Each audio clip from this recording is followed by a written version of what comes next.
Class 6th SST the earth in the solar system. ये हमारे geography का पहला चैप्टर है, that is the earth in the solar system. इसको समझाने के लिए यहाँ पे एक छोटा सा सोलर सिस्टम का पिक्चर बना हुआ है। ये जो सोलर सिस्टम का पिक्चर है, इसमें जो सेंटर में दिखाया गया है दैट इज़ सन। जो सेंटर में दिखाया गया है दैट इज़ सन। ये है हमारा सन।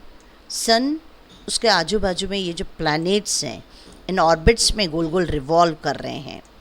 तो ये जो प्लैनेट्स हैं उसमें रिवॉल्व कर रहे हैं, तो हमारा जो सोलर सिस्टम है, सोलर सिस्टम यानी सन की पूरी फैमिली, जिसमें सन, प्लैनेट्स, जो भी स्टार्स जो भी हैं वो सब आते हैं, that is known as solar system. तो हम लोग यहाँ पे पूरा अर्थ का क्या पोजीशन है, अर्थ सोलर सिस्टम में किस तरीके से मूव करती है, कैसे उसके रोटेशंस, रिवॉल्यूशन है, कैसे कौन कौन से उसके सैटेलाइट्स हैं, क्या है, ये सब हम इस चैप्टर में पढ़ेंगे। पहले मैं इस चैप्टर का एक तरीके से रीडिंग करके उसका मीनिंग समझा देती हूँ पहले पेज का, फिर उसको हम क्वेश्चन आंसर के वे में समझेंगे। How wonderful is to watch the sky after sunset. जब सनसेट होता है तो आसमान कैसे ब्यूटीफुल हो जाता है। कुछ beautiful dots, two bright dots shining in the sky. कुछ देर बाद हम देखते हैं बहुत सारे आसमान में अलग अलग चीज़ें दिखाई देती हैं। The whole sky is filled with tiny shiny objects.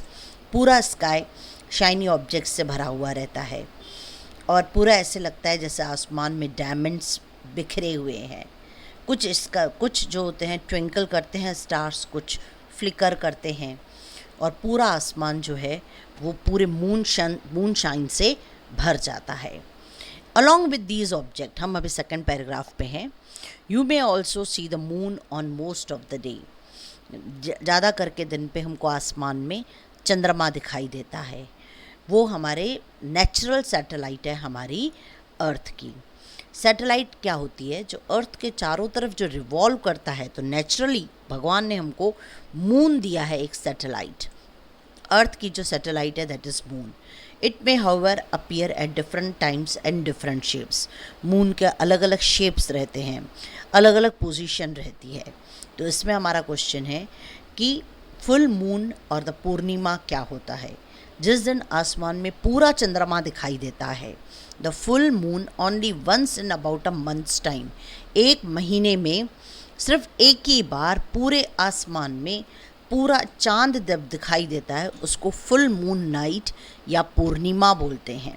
A Fortnite letter, Fortnite का मतलब 15 दिन के बाद हम क्या देखते हैं? You can not see it at all, यानी आसमान में हमको चंद्रमा दिखाई नहीं देता।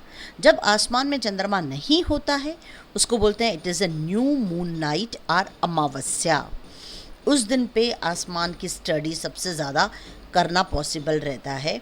क्लियर नाइट रहे तो हमको पूरे आसमान में चंद्रमा के अलावा बाकी तारे जो हैं वो चमकते हुए दिखाई देते हैं। Do you wonder why can't we see the moon and all those bright tiny objects during day time? क्या ये क्वेश्चन नहीं आता है क्या आसमान में दिन के टाइम पे चंद्रमा नहीं रहता? नहीं, वो रहता है पर वो हमको दिखाई नहीं देता। तारे हमको रात में ही क्यों दिखाई देते हैं, दिन में क्यों नहीं दिखाई देते? क्या ये क्वेश्चंस नहीं आते तुम्हारे दिमाग में?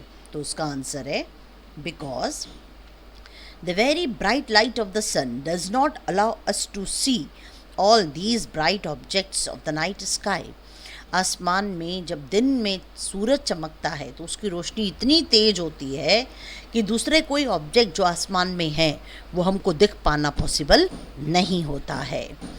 डू यू वंडर, ये वाला हमारा पॉइंट हो गया। Now what are celestial bodies? हम बहुत बार वर्ड यूज़ करते हैं celestial bodies. The sun, the moon and all those object shining in the night sky are called celestial bodies. आसमान में जो सूरज है, जो चंद्रमा है, इसके अलावा जो भी ऑब्जेक्ट चमकते हैं रात में स्काई में, उन सबको हम सेलेस्टियल बॉडीज़ बोलते हैं। कुछ सेलेस्टियल बॉडीज़ काफ़ी बड़ी होती हैं, हॉट होती हैं, और वो बनी हुई रहती हैं गैसेस से, और वो अपनी हीट और लाइट को इमिट कर पाती हैं। इमिट करती हैं यानी प्रोड्यूस करती हैं, उनकी अपनी हीट और लाइट होती है, that too in the large amount. जो चीज़ें खुद चमकती हैं, जिनके पास खुद की चमकने के लिए लाइट होती है, उसको हम बोलते हैं stars.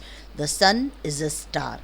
Countless twinkling stars in the night sky are similar to the sun. जैसे सन है वो भी एक स्टार है, वैसे ही आसमान में जो तारे चमकते हैं वो भी स्टार्स हैं। पर क्या हम उनकी हीट और लाइट को फील कर सकते हैं? नहीं। क्यों नहीं फील कर सकते? क्योंकि वो बहुत छोटे हैं। नहीं, वो बहुत छोटे नहीं हैं, वो बहुत छोटे दिखाई देते हैं। वो बहुत छोटे क्यों दिखाई देते हैं? क्योंकि वो हमसे बहुत बहुत बहुत ज़्यादा दूर हैं। इतना ज़्यादा दूर हैं कि उनकी पूरी लाइट हम तक के आना पॉसिबल नहीं है, लेकिन उनकी फिर भी कुछ फ्रैक्शन ऑफ लाइट जो है वो हमारे आसमान में दिखाई देती है। वेयरएज़ जो सन भी है वो स्टार है, पर उसकी लाइट जो है वो हमारे पास होने की वजह से उसकी रोशनी, तेज़ रोशनी हम तक के आती है। और अगर इससे ज़्यादा वो सामने होता तो शायद हम उस लाइट में सर्वाइव ही नहीं कर पाते।